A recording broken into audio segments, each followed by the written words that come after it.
Maar dat maakt het ook weer leuk. Pas op mensen, want daar is het echt diep in. Oh!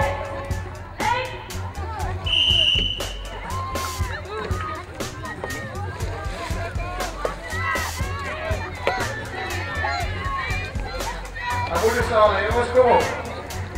Dat is nog niet makkelijk op zo'n surfplaats.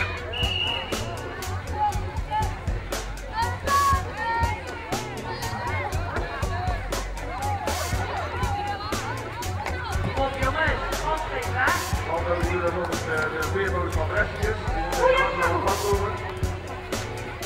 En de dames die doen met alle gemak de wipe-out aan. Alsof er niks is. Hoe is het allemaal? Die hadden klok niet krijgen, dat kan niet anders.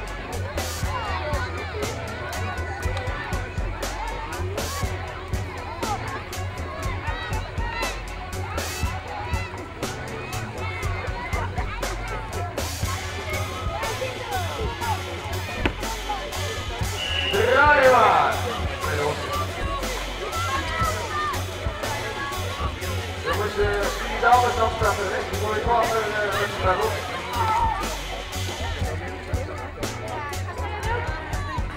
Zo steken we, ja.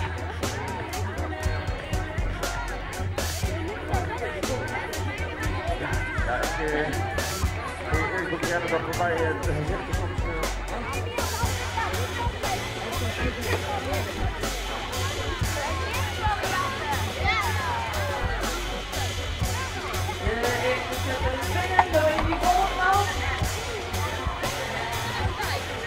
Even een paar meter vooruit. Je hebt een snelle surfplanken.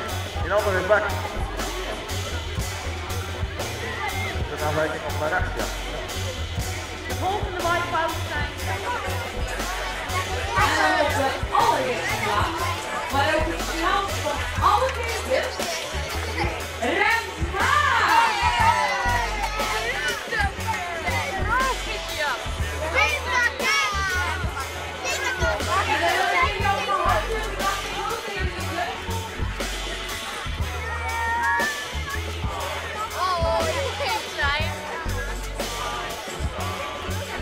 Jullie denken echt zo, ik weet niet wat het is.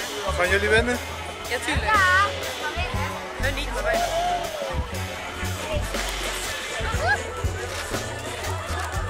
Dan moet het helaas als een grote bingo rekenen en dan moet je het zien.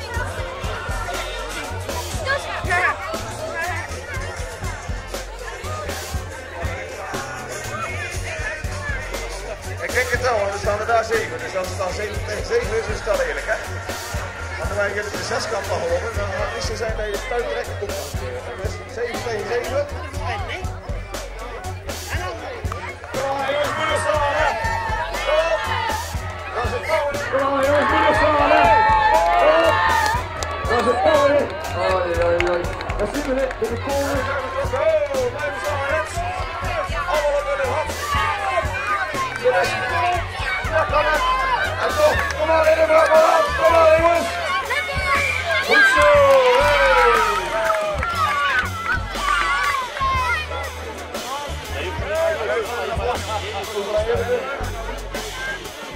Wat is dat hier allemaal?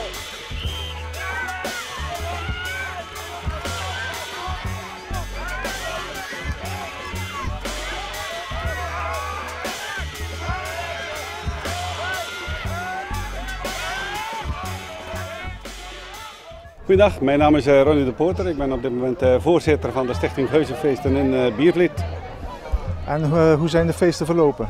Ja, fantastische feesten. Eigenlijk zou je zeggen na de historische Lustrumfeesten vorig jaar, waarbij we eigenlijk als dorp weer uitgepakt hebben om alles weer terug te brengen in de fantastische omgeving en alles opgedirkt na de 80-jarige oorlog.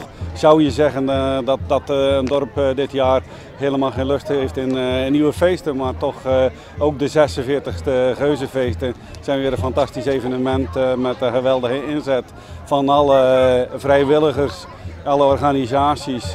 Het was geen 80-jarige oorlog, maar er waren toch hele mooie spannende dingen te zien voor alle bezoekers. En vandaag waren er de spelletjes en het leek wel of heel Biervliet meedeed. Ja, dat is eigenlijk altijd zo. En dat is natuurlijk ook als je kijkt, we treffen het ook vaak wel met het weer, moet ik zeggen. Want na gisteren echt toch een behoorlijk koude dag. Het was droog, het was ideaal voor de programmering die we gisteren hadden met de oldtimers, met de historische brommers. Vandaag hadden we dan veel spelletjes voor de jeugd. En ja, eigenlijk een blauwe lucht en het zonnetje. We hadden spelletjes op het water met een wipe-out-baan op het water met staand roeien op een surfplank voor de jeugd. Het is ook weer ook fantastisch verlopen en de jeugd die vond het prachtig.